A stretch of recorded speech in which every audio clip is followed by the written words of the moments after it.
Assalamualaikum warahmatullahi wabarakatuh. Saya Risma Damayanti, 2270231039 serta rekan saya Eva.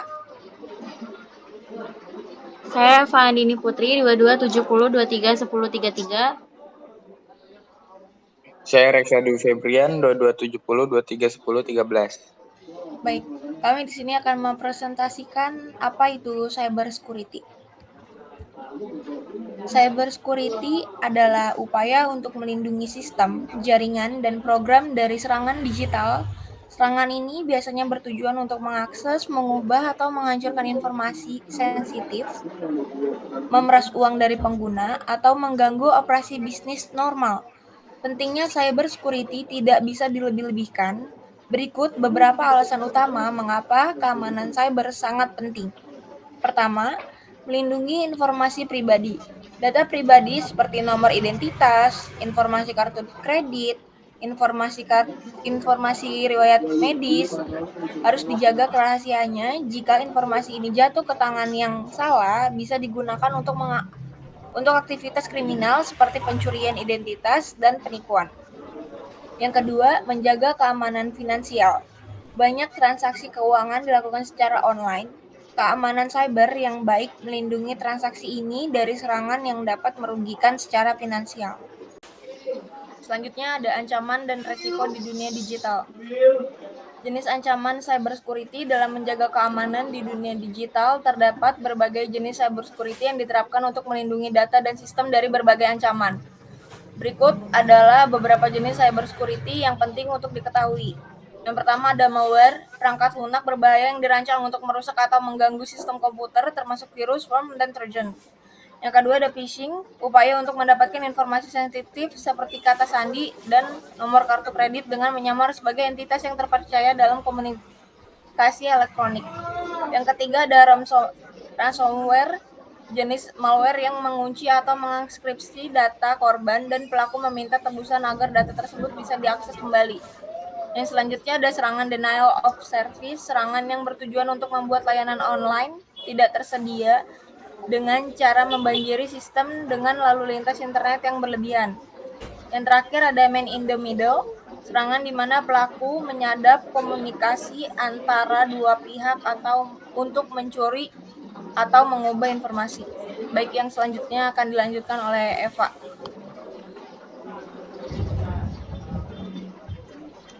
Baik, selanjutnya ada ancaman dan resiko di dunia digital. Keamanan cyber merujuk pada teknologi, proses, dan praktik yang dirancang untuk melindungi kekayaan intelektual, data pelanggan, dan informasi sensitif lainnya milik suatu organisasi dari akses tidak sah oleh penjahat cyber. Frekuensi dan tingkat keparahan kejahatan cyber terus meningkat dan terdapat kebutuhan signifikan untuk meningkatkan manajemen resiko keamanan cyber sebagai bagian dari profil risiko perusahaan setiap organisasi. Terlepas dari selera risiko organisasi Anda perlu memasukkan perencanaan keamanan cyber sebagai bahan dari proses manajemen risiko perubahan dan operasi bisnis biasa. Ini adalah salah satu risiko teratas bagi bisnis apapun. Next. Apa saja risiko dari ancaman keamanan utama? Keamanan cyber relevan dengan semua sistem yang mendukung operasi dan tujuan bisnis suatu organisasi, serta kepatuhan terhadap peraturan dan hukum. Suatu organisasi biasanya akan merancang dan menerapkan kontrol keamanan cyber di seluruh entitas untuk melindungi integritas, kerahasiaan, dan ketersediaan aset informasi. Serangan cyber dilakukan karena berbagai alasan, termasuk penipuan keuangan, pencurian informasi, tujuan aktivis, untuk menolak layanan, mengganggu infrastruktur penting, dan layanan vital pemerintah atau suatu organisasi. Program keamanan cyber harus mampu mengatasi setiap ancaman ini dengan langkah-langkah keamanan yang sesuai.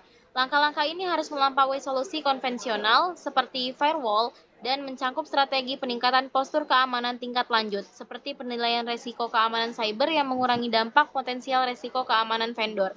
Salah satu cara termudah untuk menemukan resiko keamanan internal dan pihak ketiga yang muncul dan melacak upaya perbaikan tim keamanan adalah dengan solusi seperti UpGuard. Next.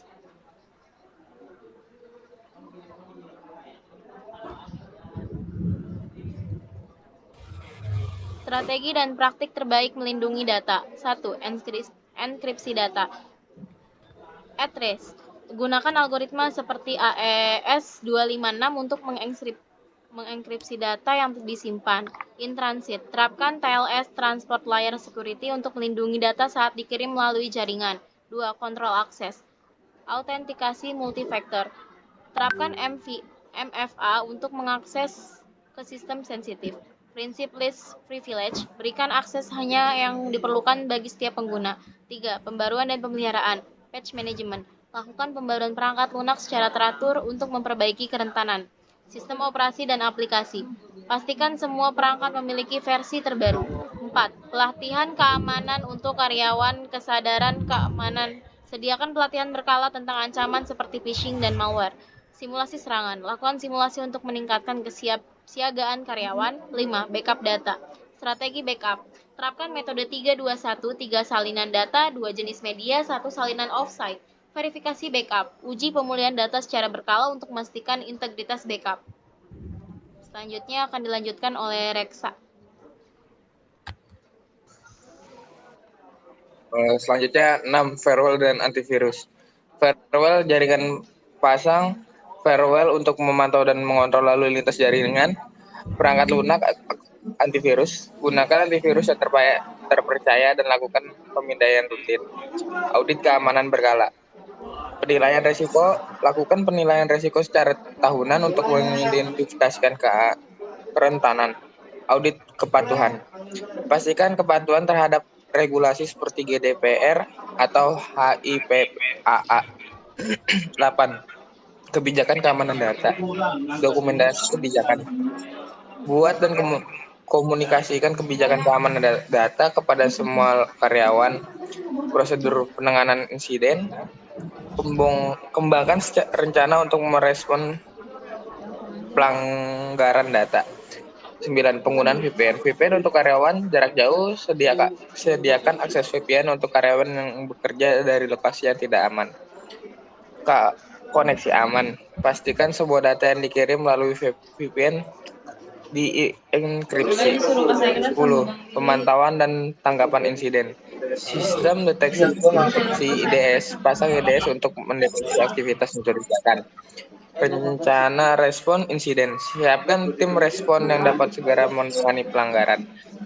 Dengan menerapkan langkah-langkah ini, organisasi dapat meningkatkan pertahanan terhadap ancaman siber dan melindungi data dengan lebih efektif. Baik, untuk materi selanjutnya ada etika digital dan TIK. Yang pertama ada etika digital. Etika digital adalah seperangkat prinsip moral dan pedoman yang mengatur perilaku individu dan organisasi di dunia digital. Etika ini mencangkup cara orang berinteraksi secara online, termasuk menjaga privasi, menghormati hak cipta, menghindari perilaku bullying, dan mematuhi standar keamanan data. Etika digital penting untuk membangun lingkungan internet yang aman, nyaman, dan saling menghargai. Yang kedua ada TIK. TIK atau Teknologi Informasi dan Komunikasi adalah istilah yang mencakup semua teknologi digunakan untuk mengelola informasi dan mendukung komunikasi digital secara internet, komputer, telepon seluler, dan perangkat lainnya. TIK mencangkup cara teknologi ini diintegrasikan dalam kehidupan sehari-hari, pendidikan, bisnis, dan komunikasi. Dengan menggabungkan etika digital dan TIK, kita diharapkan menggunakan teknologi secara bertanggung jawab, mengutamakan keamanan, dan menghormati orang lain dalam interaksi digital. Baik, yang selanjutnya akan dilanjutkan oleh Eva.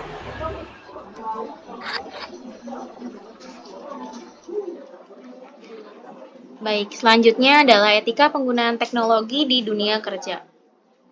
Penggunaan teknologi secara profesional. A. Menghindari penggunaan perangkat kantor untuk keperluan pribadi. B. Tidak menyebarkan informasi perusahaan tanpa izin. 2. Perlakuan pada data rahasia. A. Menjaga kerahasiaan data internal perusahaan. B. Menghindari penyebaran data informasi sensitif. 3. komunikasi yang tepat. A. Menggunakan bahasa profesional dalam email dan pesan kerja. Dan B. Menghindari penyebaran informasi yang belum diverifikasi. Next.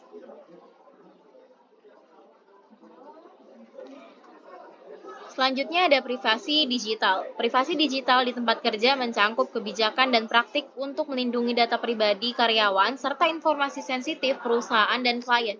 Beberapa poin pentingnya adalah 1. Melindungi data pribadi karyawan seperti informasi identitas dan data kesehatan agar tidak disebarluaskan atau digunakan tanpa izin. 2. Membatasi akses data sensitif hanya kepada karyawan yang memerlukan untuk mengurangi risiko kebocoran informasi. 3. Menyimpan data klien dan perusahaan dengan aman sesuai regulasi privasi dan menerapkan langkah-langkah untuk mencegah akses yang tidak sah. Next. Keamanan digital. Keamanan digital mencangkup langkah-langkah untuk melindungi data dan sistem teknologi informasi dari berbagai ancaman seperti peretasan, malware, dan pencurian data. 1. Proteksi data. Menjaga kerahasiaan dan integritas data melalui enkripsi, penggunaan kata sandi kuat, dan pembatasan akses hanya kepada pihak yang berwenang. Kedua, perlindungan dari serangan cyber, yaitu dengan cara menerapkan perlindungan dari ancaman seperti malware, phishing, dan ransomware melalui firewall, antivirus, dan pemuktahiran perangkat lunak secara rutin. 3. Pengelolaan akses, yaitu dengan mengatur hak akses pengguna dengan hati-hati untuk meminimalkan risiko kebocoran atau penyalahgunaan data seperti menggunakan autentikasi 2 faktor. 4. Pendidikan pengguna, memberikan pelatihan keamanan kepada pengguna untuk meningkatkan kesadaran terhadap potensi ancaman dan cara-cara untuk menghindarinya.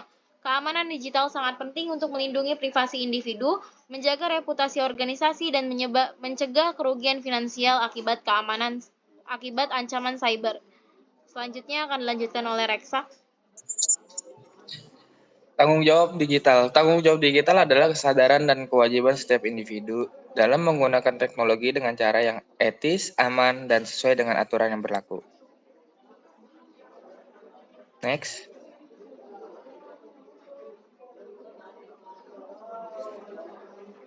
Tanggung jawab digital. 1.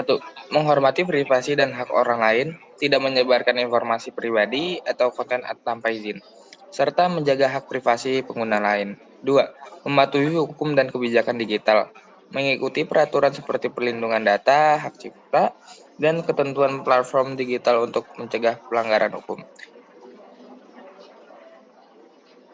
Memastikan keberadaan informasi sebelum membagikan, untuk mencegah penyebaran hoaks dan konten yang menyesatkan. 4. Menggunakan teknologi secara etis, menggunakan teknologi secara bertanggung jawab untuk tujuan positif, menghindari tindakan seperti peretasan, penyalahgunaan data, atau cyberbully. 5. Melindungi data dan informasi pribadi, mengamankan data pribadi dan sensitif, serta menjaga informasi rahasia dari akses yang tidak sah. Sekian dari Baik. kelompok kami. Ucapkan terima kasih. Terima kasih. Terima kasih. Selanjutnya